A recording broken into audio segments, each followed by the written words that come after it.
Karibu tena mpendwa mtazamaji na msikilizaji katika kipindi cha mwongozo wa kujifunza Biblia. Mimi jina langu ni Fanuel Tanda, lakini sitakuwa peke yangu, nitakuwa naye mchungaji Robert Tuvako na mchungaji James Didas. Wote hawa ni kutoka nyumba ya uchapishaji Ufunuo UPH katika idara ya uhariri.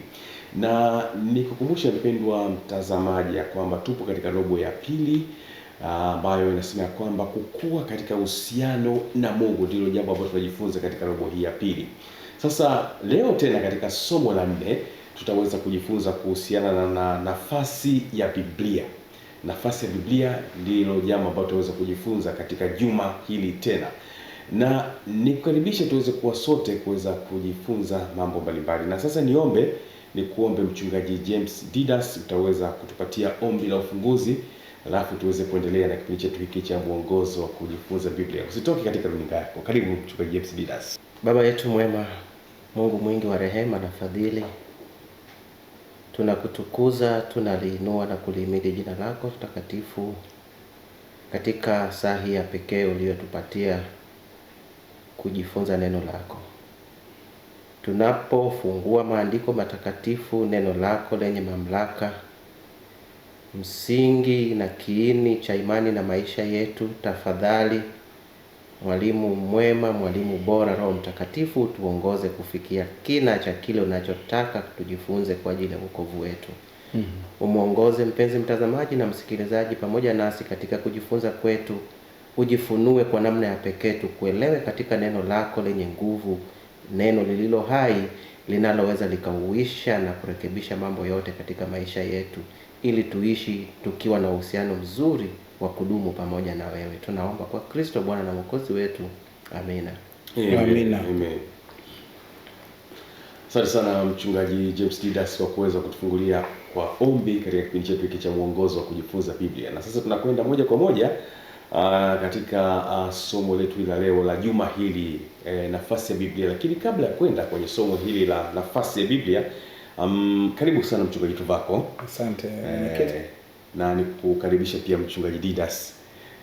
Shukrani sana. Na sasa moja kwa moja ni kuombe mchungaji Tuvako uweze kutukumbusha kile ambacho tulikiangazia katika somo la 3. Nini hasa ambacho tulijifunza katika somo la 3? Karibu mchungaji Tuvako. Naam, nakushukuru mwenyekiti. Somo la 3 juma lililopita tulikuwa na nafasi ya kuangalia changamoto ya kiburi dhidi ya unyenyekevu.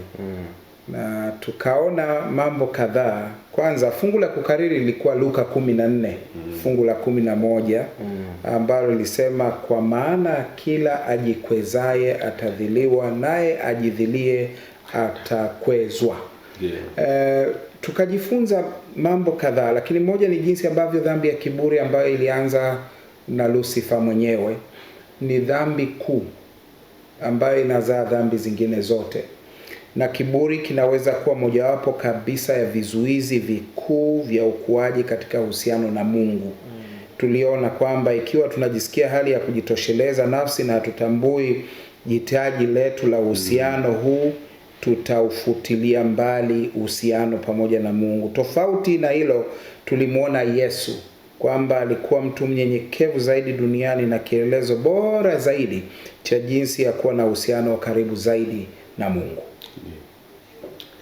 Asante sana mchungaji Tuvako kwa kutukumbusha kile ambacho tumejifunza katika somo hilo la 3. Sasa tuende katika somo la 4 leo, nafasi ya Biblia. Mchungaji Didas, ni ujumbe gani tunaokutana nao katika hili somo la 4, nafasi ya Biblia? Karibu. Naam. Asante sana mwenyekiti. Somo la 4 katika robo hii inayosema nafasi ya Biblia. Na katika kujifunza kwetu tunajua kwamba Mungu anafunuliwa kwetu kwa namna nyingi. Tulijifunza robo iliyopita kwamba njia moja inayomfunua Mungu kwetu ni kwa njia ya nafsi ya mwana aliyeshuka na kuja kukaa nasi. Ndio. Lakini asili inamfunua Mungu kwetu pia. Lakini uzoefu wa maisha yetu pia kwa namna tunakutana na Mungu katika mambo fulani ambayo tunaona sio ya kawaida, na tunasema kwamba kwa kweli huyu ni Mungu ndiye anayejifunua hapa. Ila kwa namna ya pekee sana. Kwa mfano tukizungumza picha kubwa ya Mungu kwetu ni ya Yesu Kristo. Lakini bahati mbaya wengine, wakati Yesu anakuja katika mwili na kuzaliwa, hatukubahatika kumuona. Kwa hiyo bado sisi tutakuwa na kaupungufu kidogo katika kumuona Mungu kama wale waliomuona Yesu katika mwili, maana yeye ndiye ufunuo bora kabisa wa Mungu. Lakini hata hivyo, Yesu naye anajumuishwa, tena ndiye kiini cha kile tunachojifunza katika somo hili tunaposema nafasi ya Biblia. Biblia ndicho kitabu kinachomfunua Mungu kwetu na tabia na mapenzi yake katika maisha yetu. Hivi tungemjuaje Mungu kama tusingekuwa na Biblia leo? Asili, baada ya dhambi tunakuta kwamba asili ina mambo mazuri, lakini kuna uharibifu mwingi, kuna uovu mwingi katika asili. Isingetosha kutupatia picha ya Mungu. Ndio. Lakini uzoefu wetu wa maisha pia una dhambi na vurugu nyingi kiasi kwamba wakati mwingine Mungu anajipitisha humo na macho yetu yamefumbwa hatumuoni. Lakini kwa namna ya pekee kitabu hiki Biblia inamleta Mungu kwetu kwa namna ya pekee sana, ya wazi, ili tumuone, tujue mapenzi yake katika hii hatua ya kujenga uhusiano naye. Lakini kitabu hiki ni kitabu kizuri sana, kitabu cha pekee cha thamani ambacho kimepimwa na kuvuka vikwazo vingi sana. Ni kitabu ambacho kiliwahi kupigwa marufuku wakati fulani. Watu walijificha wakati wanakisoma. Kuna wakati hiki kitabu kilichapishwa na kutafsiriwa na watu wakinakili kwa mkono, lakini katika maficho. Ni kitabu kilichoishi kwa miaka mingi miongoni mwa vitabu vilivyoandikwa duniani. Zaidi ya miaka 3000 iliyopita Biblia imedumu kuwepo. Lakini ni kitabu ambacho kimeandikwa kwa muda mrefu, nadhani kuliko vitabu vingine wote. Takriban miaka zaidi ya 1500 Biblia inaandikwa. Wengine wanadhani kwamba Biblia kitabu chake cha kwanza cha Mwanzo ndio kitabu kilichoandikwa kwanza kwa sababu ndio kinaanza mwanzo. Lakini uchunguzi unaonyesha kwamba Musa aliandika kitabu cha Ayubu akiwa kule Midian nyikani miaka ile 40 anapochunga kondoo. Na tangu wakati huo mpaka kitabu cha mwisho kinapoandikwa karibia miaka ya 90 huku baada ya Kristo, ni takriban miaka 1500. Waandishi 40 wenye uzoefu tofauti, manabii, wafalme, wavuvi, matabibu, watoza ushuru, watu wa kila aina walihusika katika kuandika kitabu hiki ambacho ni cha pekee sana kinachomfunua Mungu kwetu. Kwa hiyo tutajifunza kwa namna Biblia inavyotufunulia Mungu na tabia yake, mapenzi yake, huyu Mungu tunayetaka kujenga naye uhusiano. Amina. Lakini fungu letu la kukariri linatoka katika kitabu cha Waebrania sura ile ya 4 aya 12, na linasema, maana neno la Mungu li hai, tena lina nguvu, tena lina ukali kuliko upanga uwao wote ukatao kuwili, tena lina choma na kuzigawanya nafsi na roho na viungo na mafuta yaliyomo ndani yake, tena li jepesi kuyatambua mawazo na makusudi ya moyo. Asante sana mchungaji Didas, na nikupongeze pia, umelikariri fungu vizuri tu, vizuri kabisa. Nilikuwa nategemea kwa utakosea tena, nikasema nije kwako mchungaji Tuvako. Naam. Baada ya kufahamu sasa na amefafanua vizuri kabisa Biblia, hebu tuangalie pambano kuu kati ya Kristo na Ibilisi. Ndio. Tunaona nini kuhusu thamani ya Biblia sasa katika pambano hilo? Karibu mchungaji Tuvako. Asante mwenyekiti, nikishukuru pia jinsi ambavyo mchungaji Didas ametuingiza kwenye hoja ya leo. Ninajifunza kitu kikubwa sana. Ndio. Katika hoja nzima ya pambano kuu baina ya Kristo na Ibilisi. Nikianzia kwa nukuu ambayo inachukuliwa kutoka kwenye kitabu cha Pambano Kuu. Ni ukurasa ule wa 448 kilichoandikwa na mjumbe wa Mungu Ellen Gold White. Kauli inasema, shetani anatumia kila njia inayowezekana kuzuia watu wasipate ujuzi wa Biblia, kwa kuwa maneno yake ya wazi yanafunua uongo wake. Maneno ya Biblia yanafungua uongo wa Ibilisi. Na kwa maana hiyo Ibilisi anashambulia anaishambulia Biblia. Anaishambulia kwa namna gani? Juma hili nimejifunza na kutafakari namna ambavyo adui anashambulia Biblia, na katika kuishambulia Biblia ndivyo ninavyozidi kuiona thamani ya Biblia. Anaishambulia kwa namna hata za mambo mazuri. Anatumia mambo mazuri kabisa. Wafanya biashara, katika biashara zako, asubuhi alfajiri kabisa unaanza shughuli. Saa 11 pambana na maisha, unashughulika, unatafuta fedha, unang'ang'ana mpaka saa 2 usiku. Unarudi nyumbani hoi, choka mbaya. Unaketi tu umelala. Hata mama nyumbani anayetunza watoto anakimbizana na watoto kulia kushoto, panda shuka, asafishe nyumba, afue, apike chakula, ahakikishe mazingira yako sawa, afanye yote yanayowezekana kwa familia. Mwisho wa siku amechoka, hana uwezo wa kumakinikia katika somo au hoja ya Biblia. Unajua, hata mhubiri, wazee wa kanisa, wachungaji, maaskofu, changamoto iko pale pale. Ni pale ambapo ninaweza nikawa kwenye vikao mfululizo, hata mafundisho fulani ambayo nayatoa mazuri, lakini ule muda mwafaka wangu mimi mwenyewe kulishwa kutoka kwenye Biblia, kuketi na kumsikiliza Bwana akinena na mimi, unakosekana.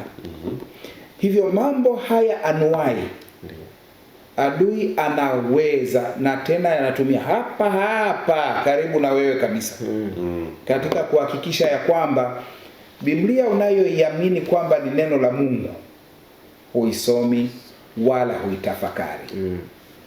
Sasa katika mazingira hayo, thamani yake, umeuliza juu ya thamani, ndio inaonekanaje? Ni kweli kama ambavyo tumesoma ile nukuu, Shetani anajua kwamba maombi na kujifunza Biblia ndizo silaha zenye nguvu zaidi ambazo wanadamu wanaweza kuzitumia dhidi yake, na hivyo anawahafifisha katika kutulia na kuomba na kuisoma na kuielewa ili tumshinde. Sasa matokeo ni nini? Matokeo ni ya kutisha. Matokeo yanaweza kuonekana katika namna ambavyo mahusiano kati yetu na Mungu, maana katika utangulizi mchungaji Didas ametangulia kusema jinsi ambavyo hii Biblia inamdhihirisha na kumfunua Mungu. Hivyo unaposhindwa kuisoma na kuitafakari na kumsikiliza Mungu, uhusiano wako na yeye ni dhahiri unahafifika. Lakini jambo lingine ni mahusiano. Sasa baada ya huu uhusiano mliowima kuharibika, uhusiano mlalo unaharibika haraka sana. Ndoa zetu, mahusiano katika familia, kauli za wazazi kwa watoto, kauli zinazopishana zisizo na upole, kufokeana na misongo kutawala, hali za maisha ambazo zinadhihirisha ya kwamba hatuko sawasawa hata kwa afya ya akili, kwa sababu tu matokeo ni hayo. Neno la Mungu limekosa nafasi katika mawazo na katika moyo. Na matokeo hayo yanaonesha bayana kwamba Ibilisi aliyataka yawe hivyo. Lakini sasa nimalizie, mwenyekiti, kwa jambo hili. Thamani ya neno la Mungu ni kwamba ni Mungu ananena nami, ananena nasi. Na hivyo Mungu hapungui, hapotezi uthamani wake hata pale ambapo sisi tumepoteza. Na nitamke hili kwa sababu gani? Maombolezo sura ya 3 fungu la 22 na 23 linasema ni huruma za Mungu, ni huruma za Bwana kuwa hatuangamii, na kwa kuwa rehema zake hazikomi, ni mpya kila asubuhi, na uaminifu wake ni mkuu. Na hivyo kwa sababu hiyo tukaze macho katika hili neno, maana kwa njia ya yeye asiyekoma. Yeye ambaye uaminifu wake ni mpya kila saa, kila asubuhi, rehema zake zinaonekana. Neno hili litusaidie kukuzwa, kwa sababu thamani yake haijapungua, haijashuka, hata ingawa sisi tumeshuka kwa sababu ya kutoitazama Biblia. Na hivyo tunajifunza kwamba katika pambano kuu, thamani ya neno la Mungu haijapungua kamwe. Tukirudi hapa, thamani yetu itapandishwa kutoka pale ambapo Ibilisi ameishusha. Ndio. Naam. Ninakushukuru sana Mchungaji Tuvako kwa maelezo hayo mazuri kabisa. Nirejee tena kwa Mchungaji Didas. Kama nahitaji mwongozo fulani kutoka katika Biblia, ninaweza nikafanya hivi, nikafumba macho alafu nikaruhusu vidole vyangu viweze kuzunguka au viweze kufungua, yani kama hivi. Alafu wimbo uliobo. Ninashukuru sana Mchungaji Tuvako, umeweza kuonyesha mfano halisi kile ambacho nilikuwa nakimaanisha. Yani kama kitu fulani cha kubashiri, ndio unabashiri. Ndio. Tulipokuwa wadogo unaweza ukaweka kitu fulani huko afu ukakuja na mkono mwingine, chagua bashiri wapi, huko ndicho nilikuwa namaanisha. Sasa je, ninaweza nikafanya hivyo pia katika Biblia nikiamini Bwana ataniongoza kupata kitu sahihi? Je, hicho kitu kio sawa? Yaani kuna ninawiwa na jambo fulani, nasema nachukua tu Biblia, nitafungua, hakika Bwana ataniongoza pale nitakapo hapo nasoma hapo. Hicho kitu ni sahihi na kinaweza kufanya kazi. Karibu Mchungaji Didas. Ingawa niliwahi kusikia kisa cha namna hiyo pia, nadhani kwenye moja ya machapisho yetu, kuna mtu tu aliomba akasema kwamba uniongoze, lakini angalau aliomba kwamba Mungu amuongoze, kwa sababu tunajua hiki kitabu, neno la Mungu, hakikuja kwetu kwa njia ya kibinadamu. Ni Mungu alituletea kitabu hiki kimakusudi kabisa, kama tulivyoona awali kwamba hapa ndipo Mungu anafunuliwa kikamilifu na tunayafahamu mapenzi yake. Na kwa sababu yeye mwenyewe ndiye aliyewaongoza waliokiandika hiki kitabu. Ukitaka kusoma hiki kitabu ukielewe na kizungumze nawe kwa wazi, uweze kujua kile makusudi ya Mungu ni nini kwako, ni sharti urudi kwa huyu mwandishi aliyeongoza uandishi wa hiki kitabu. Kwa hiyo angalau huyu mtu yeye aliomba na akafungua kitabu kwa namna hiyo. Na kile kilichokuwa kinamsumbua, aliposoma mafungu yale kikazungumza naye direct. Kwa hiyo huo unaweza kawa ni muujiza wake wa pekee, kwa kwamba hatumzui kuchagua njia gani atumie katika kufanya muujiza. Lakini kuchukua tu kwamba hiyo ndiyo itakayokuwa mtindo wako wa kusoma pia sio vizuri. Nadhani tuna mfumo mzuri pia wa kusoma Biblia kwa mpango, ambapo kama tutakavyoona katika somo la juma hili, tunapaswa kuisoma Biblia yote kwa mtiririko unaofuata. Mbeleni hapa nitaelezea mambo mengine mabaya ambayo tunafanya katika kusoma Biblia inayotupeleka kwenye hatari.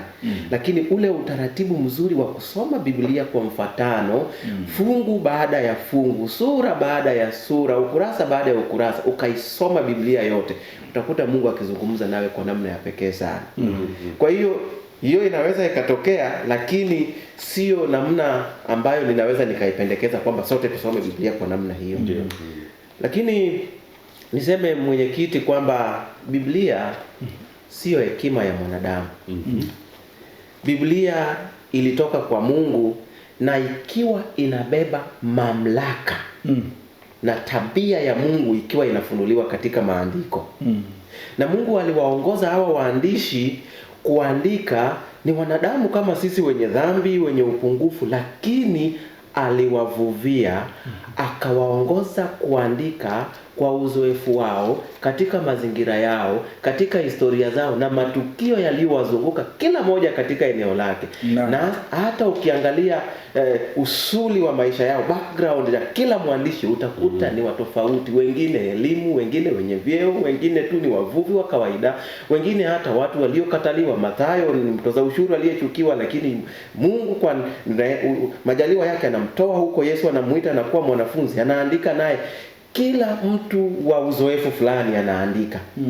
Na wakamfunua Mungu katika namna ya pekee, sio kama wengine wanavyodhani Pastor Tuvako kwamba kwa kuwa tunasema kwamba neno hili lilitoka kwa Mungu, sasa Mungu alikuwa ana dictate. Tujifunza kitu fulani shuleni kinaitwa dictation. Imla.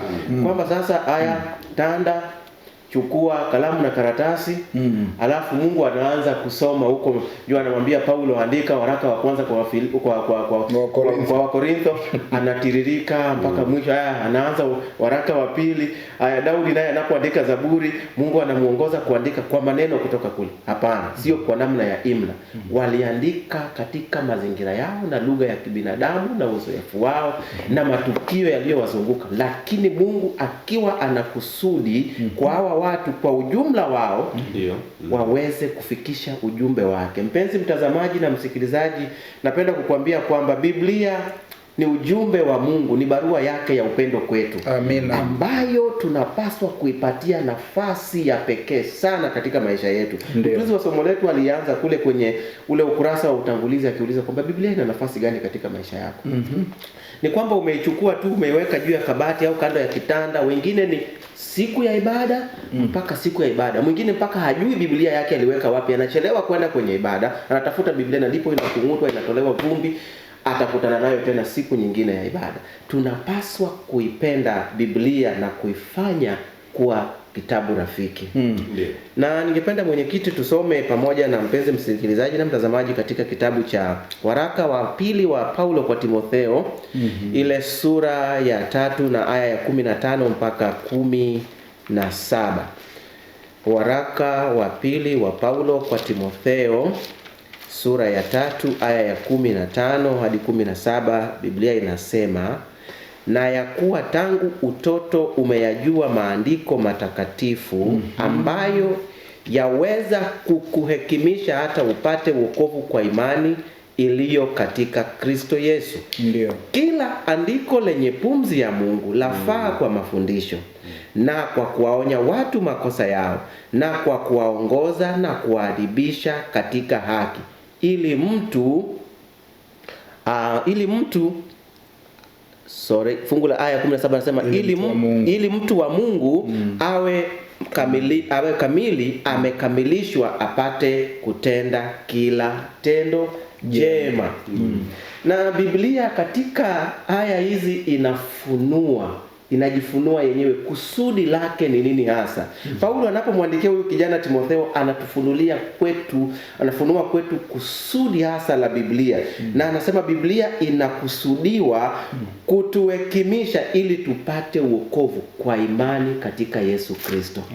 Kwa ukitaka wokovu, hekima ya kuifikia wokovu inafunuliwa katika neno la Mungu. Kwa hiyo kwa mtu yeyote anayetaka wokovu unaopatikana kwa njia ya imani katika Kristo Yesu, neno hili linapaswa kuwa rafiki. Lakini anasema Biblia inakusudiwa kufundisha. Na anavyomwambia Paulo na Timotheo, Paulo anamwambia umejifunza tangu utoto. Kwa hiyo sasa utumie Biblia kufundisha. Hatuwezi kufundisha wale ambao huenda hawajamfahamu Mungu kitu ambacho sisi hatujajifunza. Kwa hiyo anamwambia kwa kuwa umejifunza, wafundishe wengine waweze kuijua kweli ya Mungu. Ndio kusudi la Biblia. Lakini anasema kazi nyingine ya Biblia ni kuonya. Kuwaonya watu juu ya dhambi na makosa. Na ndio maana mchungaji Tuvako, kuna wakati kama mchungaji unasimama kukemea dhambi na watu kutoka kwenye uovu na makosa, watembee katika njia iliyo sahihi, njia ya Mungu. Lakini anasema tena Biblia kazi yake ni kuongoza, kuwarudisha watu katika njia sahihi ya maisha makamilifu yanayompendeza Mungu. lakini anasema pia kazi ya Biblia ni kuadibisha katika haki. Inatusaidia kujenga mtindo wa maisha ya utauwa, uchamungu wa kweli, lakini inatumika katika kutukamilisha katika kila tendo jema, kutuwezesha kumtumikia Mungu kikamilifu. Ni kazi ya Biblia. Lakini kuna makosa ambayo, hasa kwa mujibu wa swali lako, kuna mambo mengi ambayo huenda tunayafanya ambayo ni makosa tunapoiendea Biblia. Ndio.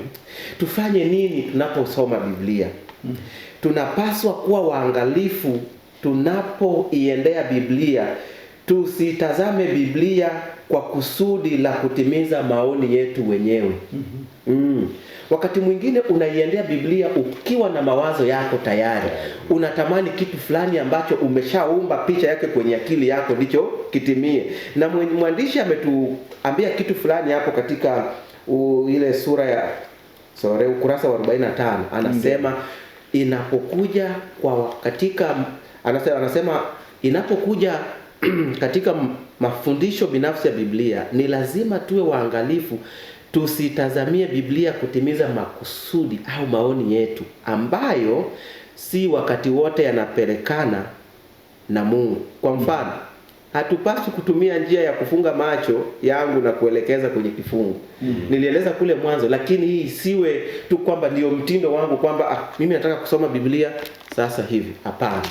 Tuna namna ambavyo Mungu anatuongoza katika kuiendea Biblia, kwa namna ambayo Roho wake atatukutanisha na jambo fulani, ukweli fulani ambao Mungu anatukusudia tupate kwa wakati huo. Kwa hiyo tukisema tu tufungue hivi, tutachengana na Mungu. Ndio. Japo kwa ombi lile, yule mtu yeye Mungu alimuongoza katika kile ambacho Mungu alikusudia apate kwa wakati huo. Na ninakushukuru sana Mchungaji Didas, ulipokuwa unaeleza kwamba Biblia ndiye inatuongoza, ni mwalimu pia. Nikakumbuka huyu mwanashairi, huyu ni mwana mashairi maarufu sana, mtunzi wa mashairi, Jane Crosby. Katika wimbo wake wa Nipe Biblia, aliandika yeye, anasema nipe Biblia, taa ya maisha itakayoniongoza. Amina. Nashukuru. Na naamini kwamba yule alitumiwa na Roho. Ni mtu ambaye alikuwa, Mchungaji Tuvako alikuwa hana uwezo wa kuona, lakini mashairi yake ukiyasoma unajua kabisa huyu mtu aliongozwa na Roho. Nipe Biblia. Nataka niongezee hapo. Na mpendwa mtazamaji na msikilizaji, tunakwenda mapumziko mafupi. Endelea kubaki nasi. Tukirejea tena tutaweza kuendelea katika somo la juma hili, somo la 4, na nafasi ya Biblia ndicho kitu ambacho tunakijadili kwa siku ya leo katika juma hili. Endelea kubaki nasi, Hope Channel Tanzania.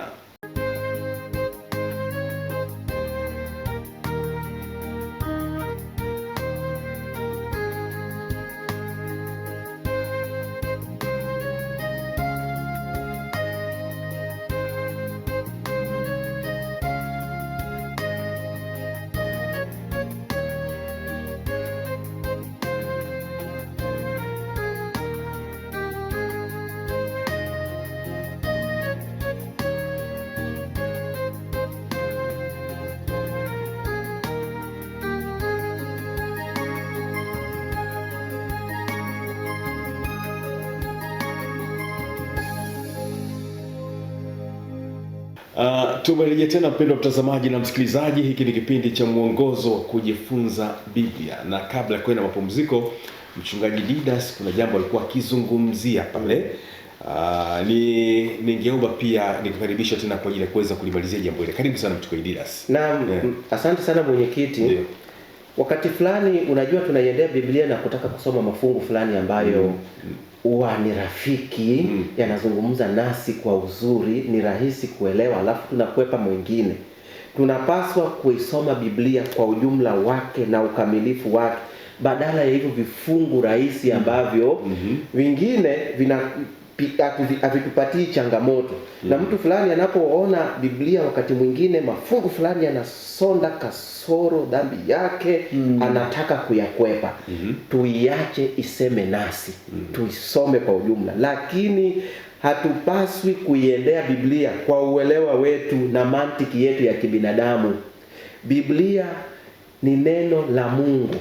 Na hivyo tunapaswa, pamoja na mitazamo yetu na mantiki zetu za kibinadamu, kweli Mungu hapuuzi mantiki ya kibinadamu. Lakini tunapoiendea Biblia, tukiacha mantiki yetu na mawazo yetu na mitazamo yetu izame humu, tutakutana na mtazamo sahihi wa Mungu katika maisha, na tutaelewa nini Mungu anakusudia katika maisha yetu. Alafu pia jambo la mwisho, tulijifunza Pastor Tuvako somo lililopita juu ya kiburi. Wengine wanasoma Biblia kwa kiburi na kwa kuikosoa. Hatupaswi kuiendea Biblia kwa kiburi na kuikosoa. Anasema mimi nimesoma Biblia. Kuna mtu fulani anasema mimi tangu utoto nimesoma Biblia, hakuna kitu nisichokijua. Kwa hiyo unaona kana kwamba wewe umejitosheleza nafsi, uioni jambo jipya katika Biblia. Na nikwambie hili fungu tunalolisoma la Waebrania 4:12, ukisimama mwenyekiti Mr. Tanda ukahubiri leo, kesho akihubiri Pastor Tuvako utaona kana kwamba ni mpya. Akihubiri mwingine, hata mtoto mdogo unakuta ni neno jipya. Hata wewe utakapohubiri hilo fungu siku nyingine, Mungu anafunua hilo fungu kwako kwa namna ya tofauti sana. Kwa hiyo tusiende kwa mtazamo wa kiburi na kukosoa na kudharau kana kwamba tumetosheka nayo. Kila siku kama chakula tuiende Biblia. Asante sana mchungaji Didas. Ni rejea tena kwako mchungaji Tuvako. Naam. Kuna hoja ya kutokuwa na ukweli mahususi. Hii inajibiwaje katika somo la juma hili, kutokuwa na ukweli mahususi? Karibu mchungaji. Nakushukuru mwenyekiti. Miaka ya 2017 niseme, gazeti la Time ambalo ni mashuhuri sana duniani, linachapa kule Marekani, lilitoa makala moja iliyokuwa na swali, je, ukweli umekufa? Na kwa nini waliandika hiyo? Ni kwa sababu msukumo fulani usio wa kawaida uliibuka miaka ya 1960 ambao ulikuwa unatafuta namna ya kumweka Mungu nje ya eneo la kiteolojia. Wa kufikiri kwamba si lazima Mungu ambaye habadiliki abaki kuwa ndiye kiini cha namna ya kufasiri mambo ya kiteolojia. Na hili jambo lilikuwa baya sana, maana lilizua hii kauli ambayo inafahamika sana siku hizi, kwa Kiingereza sema there is no absolute truth, kwamba hakuna ukweli mahususi. Na ina maana gani? Ina maana kila mtu afasiri anavyotaka. Hakuna ukweli mahususi. Na hiyo inaanzia wapi? Inaanzia kwa namna ambavyo watu wanaitazama Biblia hii niliyoishikilia hapa. Na kusema kuna Biblia yenyewe ina vitabu 66, alafu kila mtu ana fasiri yake. Madhehebu mengi sana yanatumia Biblia hii. Mengine yanaabudu siku ya Jumamosi, mengine yanaabudu siku ya Jumapili, mengine yani kama wanavyotaka hivyo. Basi inamaanisha mtazamo wako tu bwana. Lakini je, ni kweli ndivyo Biblia inavyotuongoza kusema hivi? Je, ndio kweli halisi? Jambo linalonigusa sana ambalo lilinibariki juma hili ni namna Biblia inavyosema juu ya Kristo ambaye ndiye kiini cha Biblia. Yohana 14 fungu la 6 nasema, inamnukuu Bwana Yesu, mimi ndimi kweli. Na kama yeye ndiye kweli na yupo hajabadilika, yeye ambaye katika Waebrania mtume Paulo anasema kwenye sura ya 13 fungu la 8 kwamba yeye Kristo ndiye yeye yule jana, leo na hata milele. Kama ndiye yule na yuko constant, yani anadumu hivyo, inawezekanaje leo tudai kwamba ukweli haupo mahususi? Haiwezekani. Upo ukweli mahususi kama ambavyo Kristo ni mahususi. Yupo. Na kama yupo hivi na ukweli nao uko vivyo hivyo. Ninafurahi kusema neno la Mungu linatupatia mwelekeo. Sio kila mmoja ataibuka na fasiri yake na ukawa ndio ukweli mahususi. Angeibuka basi mwingine kutoka mashariki akasema lake. Na unajua ataibuka na kusema kuzini ni sawa tu. Si ndio ukweli ameamua kwamba uwe hivyo. Mwingine ataibuka na kusema kuua halali tu, mbona unaweza ukaua tu alafu maisha yaendelee, kama mtu akuletea za kuleta unamuondoa. Mwingine ataibuka na kusema Uongo bwana inategemea mazingira. Yeah. Mwingine ataibuka asema, ukiona kitu cha mwenzako, wewe kama unaweza kufanya spidi zako ukakiweka kwenye maeneo yako, nenda mbele. Mwingine unaweza kaweka jiwe tu hapo kaabudu. Hivyo. Ndio shida ya kutokuwa na ukweli mahususi. Jamii iliyopo hata leo. Mimi ninamshukuru Mungu sana. Nilipokuwa natafakari somo hili juma hili, nikajifunza kwamba hata kama katika sumu hiyo iliyoenea tangu miaka ya 1960, hata kama jamii imeathiriwa sana na hii dhana ya kwamba hakuna ukweli mahususi, Mungu bado amethibitisha upo ukweli mahususi, na jamii imelindwa na ukweli mahususi. Maana hata sheria za mataifa zinathibitisha ya kwamba kuna ukweli mahususi. Usinge kuwepo ukweli mahususi hata leo, tusingekuwa na jamii ya watu. Tungeuana tukaisha, tungefanyana mabaya yote tukamalizika. Ni ukweli mahususi ambao umelinda jamii ya binadamu hata sasa. Lakini niende kwa hili mwenyekiti. Kama ilivyo dhahiri kwamba Kristo ni mahususi, na kama ambavyo ni dhahiri kwamba neno lake linadumu, nani anayebadilika? Ni sisi tunaopaswa kubadilika. Sisi ambao tumeathiriwa na dhambi, sisi ambao ni viumbe ambao ni wadogo mno kulingana na ujuzi wa Mungu anayefunuliwa kwenye neno lake, ndio tunaopaswa kubadilika. Na kwa maana hiyo tunabadilika kwa kigezo gani? Neno la Mungu. Hivyo neno linaweza likawa kamili. Sisi tusio kamilifu tunakuwa katika uelewa wetu. Na kukua kwetu kunatufanya kuwa bora kulingana na hili neno la Mungu. Nisome maneno machache hapo katika ukurasa wa 46 kwenye mwongozo wetu wa kujifunza Biblia, yasemayo hivi. Ibara ya kati: katika kunena ukweli, mjumbe wa Mungu Ellen White alirejea daima kwenye ukweli kama ulivyotolewa na Mungu kupitia katika neno lake. Tunaweza kuchunguza ili kupata nuru ya ziada kwenye Biblia, kwa sababu kamwe Biblia haikinzani na ukweli wa wakati uliopita, ila badala yake inajenga kila sehemu ya ukweli huo. Na kwa maneno hayo niangalie aya chache mwenyekiti katika kumalizia. Wathesalonike wa kwanza sura ya 2, sitasoma kila aya lakini itatusaidia hiyo. Wathesalonike wa kwanza sura ya 2, na tutaangalia aya ya ngapi? Wa kwanza sura ya 2, kama umefika pale mahali pengine tunasema useme amina. Aya ya 13 inasema, kwa sababu hiyo sisi nasi tunamshukuru Mungu bila kukoma, kwa kuwa mlipopata lile neno la ujumbe la Mungu mlilolisikia kwetu, mlilipokea si kama neno la wanadamu, bali kama neno la nani?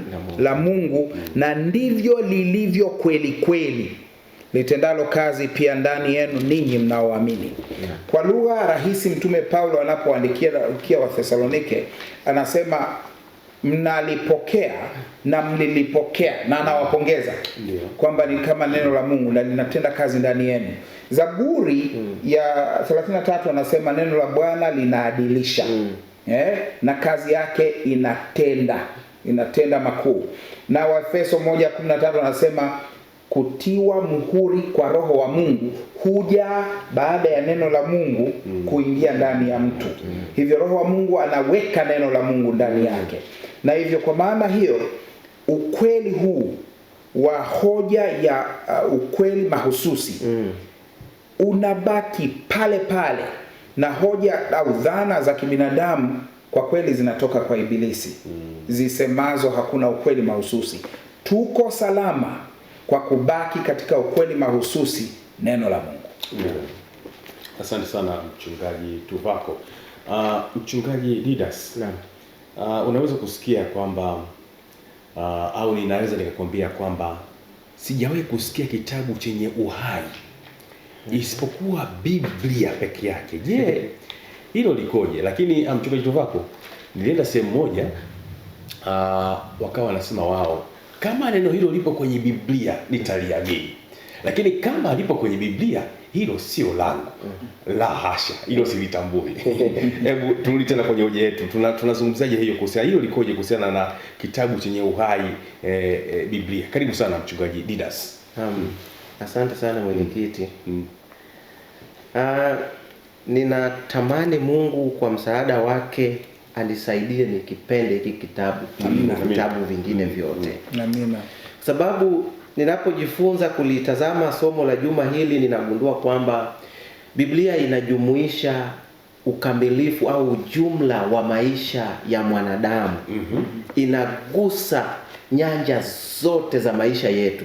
Hakuna kipengele ambacho kinabaki katika maisha ya mwanadamu isiyojumuishwa, ambayo Biblia haizungumzii. Tangu kuzaliwa kwetu hata wakati wa kufa, hata maisha ya baada ya haya, maisha ya umilele yamewekwa wazi kwa ajili yetu katika Biblia, neno la Mungu.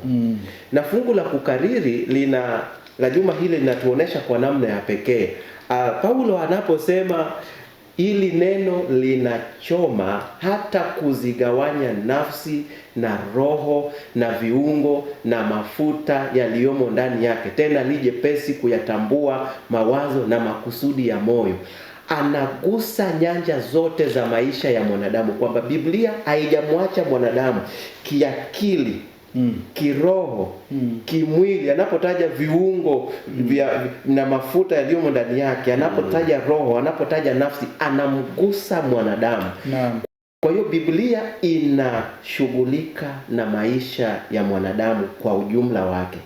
Na kama mpenzi mtazamaji na msikilizaji, huenda unawaza kuna mambo fulani hayako sawa. Huenda ni nyumbani kwako, huenda ni katika uhusiano, huenda ni kanisani kwako, huenda ni katika maisha yako binafsi. Kuna kitu fulani hakiko sawa, kuna pambano fulani, vurugu zinaendelea katika maisha yako.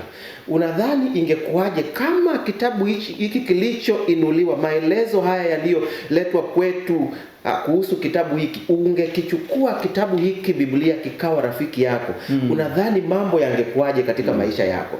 Nadhani kuna mabadiliko makubwa sana yangetokea katika maisha haya. Kwa sababu ukitafuta mambo ya kazi, uhusiano, hisia zetu, chaguzi zetu, maamuzi tunayoyafanya ya kimaadili, masuala tunapotafuta uhusiano na Mungu, mambo ya kiroho yako humu. Hakuna mahali ambapo tumesaza. Biblia imesaza. Unataka kulea mtoto, unataka kupata mchumba, unataka kuanzisha biashara, unataka ndoa yako iwe imara, unazungumza habari ya biashara, kila kitu ambacho kinagusa maisha yetu. Na ni kitabu kilichodumu kwa muda mrefu sana, kiasi kwamba wakati mwingine unaweza kashawishika kusema kitabu cha kale kiasi hiki akiwezi kikawa kimechuja. Ukweli wake kama pasa alivyokuwa anaelezea kwamba hatupaswi sasa hivi. Unajua, nimekuja kugundua kwamba hasa Waswahili hatuna shida sana. Waingereza, unajua, tunapozungumzia nafsi za watu kuna inayotofautisha wa kike, wa kiume na vitu kama hivyo. Mpaka wanafikia tu wanasema, mbona wakati mwingine kuna nafsi fulani inainuliwa sana, kwa nini tusiwe na Biblia inayozungumza kwa nafsi ya kike na inazungumza kwa nafsi ya kiume? Kwa nini kuna vitu fulani ambavyo havipatani na jamii yetu kwa sasa tusibadilishe? Mantiki ya binadamu inajaribu kuinuliwa kwenda juu, kuvuka mamlaka ya maandiko, ambayo kimsingi tunajifunza juma hili kwamba ili ni neno la Mungu, sio hekima ya mwanadamu. Inakuja ikiwa inabeba mamlaka ya Mungu na tabia yake na kufunua mapenzi yake kwetu. Kwa hiyo tunachopaswa kufanya ni tupeleke mambo yetu humu, alafu tutaona yanavyopotea. Na sio kutaka kwenda humu kupeleka mambo yetu tuyathibitishe na tukwepe mengine yale ambayo yatakuwa yanatusonda, yanatuconfront na kutuambia hiki unachofanya sicho, kama tulivyoona nyuma. Kwa hiyo hiki kitabu, pamoja na kwamba kimekaa kwa muda mrefu sana, bado ni valid, li hai. Lina nguvu, linauisha. Ninapenda Biblia inavyodai lenyewe katika lile fungu letu la kukariri la juma hili, kwamba neno la Mungu li hai, lakini linasema lina nguvu, lakini ni kali. Mwenyekiti, mpenzi mtazamaji na msikilizaji, neno la Mungu likikutana na wewe, linafyeka huku na huku. Sio katika kukuumiza au kukuconfront kwenye comfort zone, mahali pako ulipopazoea ambapo unapapenda. Na hata kama likikufikia hapo ikibidi linafanya ni kwa ajili ya kukufanya uelewe Mungu anakusudia nini kukutoa hapo ulipo. Amina. Wakati mwingine Biblia ikikufikia mwenyekiti likakabiliana na wewe, utatamani kujificha, utatamani maneno fulani hata kama ni mhubiri au unaposoma mwenyewe maneno yalainike kidogo. Lakini hivyo ndivyo Mungu anavyozungumza nawe. Huo ndio uhai wake, maana kuna kitu kimekufa, Mungu anataka kuuisha. Kuna mtu alienda kanisani siku moja. Mhubiri alipohubiri sana, akagusa juu ya dhambi fulani inayomgusa. Na kweli inamuua kiroho. Aliposikia mahubiri katika sabato ile, sabato iliyofuata, aliondoka akavuka kanisa lake akaenda kusali kanisa lingine, akasema huku anahubiri dhambi za watu. Na kweli yule mhubiri hakukusudia, maana alikuwa ni mgeni, hata hakumjua, hakukusudia kuhubiri dhambi yake. Na kweli unapoenda kwenye ibada au unaposoma Biblia na haisondi kidole eneo lako fulani ambalo kuna baya, maovu, bado alianza kuongea na wewe. Mpaka usikie hauko comfortable. Kuna chomwa. Ndipo huo ukali unaochoma kwa sababu inataka kukuondoa huko. Yesu alizungumza maneno fulani katika kitabu cha Yohana 6:63, anasema maneno hayo niliyowaambia ni roho na uzima. Na Pastor Tuvako alimuelezea Yesu kama aliye ukweli wenyewe.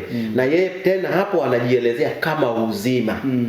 Kwa hiyo Yesu anapokuja kwako, katika Biblia inapokuja kwako, ni kama inakuletea Yesu aliye uzima ili utengeneze uhusiano naye. Kwa hiyo ni neno lililo hai pamoja na wakati wake mrefu. Daudi alizungumza maneno mengine katika kitabu kile cha Zaburi sura ile ya 119:50, na anasema hii ndiyo faraja yangu katika taabu yangu, ya kwamba ahadi yako imeniuisha. Roho yake ilikuwa katika kunyong'onyea na kufa kabisa, akafunua neno la Mungu ikamuisha. Kwa hiyo ni neno linalorudisha uhai. Mpenzi mtazamaji, kuna kitu gani kinakufa katika maisha yako? Naam. Huenda ni uhusiano wako, huenda ni biashara, huenda ni mtoto wako anapotea. Kuna jambo fulani haliko sawa. Lakini unapoenda katika neno hili litauisha, litarudisha uhai. Na ninapenda nisome tena katika maneno ya Daudi yanayosema katika kitabu kile cha Zaburi 119:11. Anasema hivi: moyoni mwangu nimeliweka neno lako, nisije nikakutenda dhambi. Daudi hakuwa tu msomaji au msikilizaji wa neno. Aliliishi neno, alilifanya liwe ndani yake. Kwa hiyo ingemuongoza na kumzuia katika hatua zile ambazo zingevuka mapenzi ya Mungu. Alibaki ndani ya mapenzi na makusudi ya Mungu. Kuna wakati alianguka akarudi, na haya maneno anayaandika akisema ameliweka, hataki kurudia uchafu ule wa dhambi. Na uzuri wa Biblia kwamba inapozungumza na wewe, inapokuuisha kutoka kwenye ubaya wa dhambi na maisha, mtindo wa maisha usio mzuri, itakusaidia sasa kukuongoza katika chaguzi nzuri za kimaadili na kukuelekeza katika yaliyo mapenzi ya Mungu. Na hivyo mwishoni nataka nisome maneno fulani katika ukurasa wa 47 anaposema, pengine umepitia uzoefu wa njaa ya kutisha wakati fulani maishani mwako, au pengine umekuwa katika kufunga au umepunguza milo kwa sababu ya kiafya. Je, huhisi ladha nzuri ya chakula baada ya kuwa na njaa? Na anasema kiroho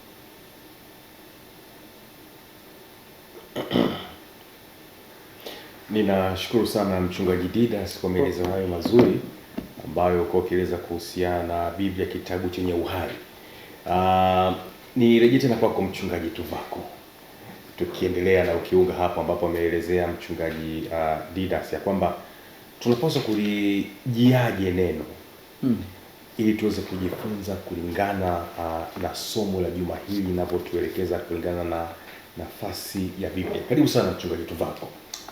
Nakushukuru mwenyekiti, nimebarikiwa na namna ambavyo somo letu la juma hili limetuongoza kuona jinsi ambavyo Biblia ina nafasi ya pekee sana maishani mwa waumini na hasa wale ambao wanaamini na wamekusudia kuokolewa.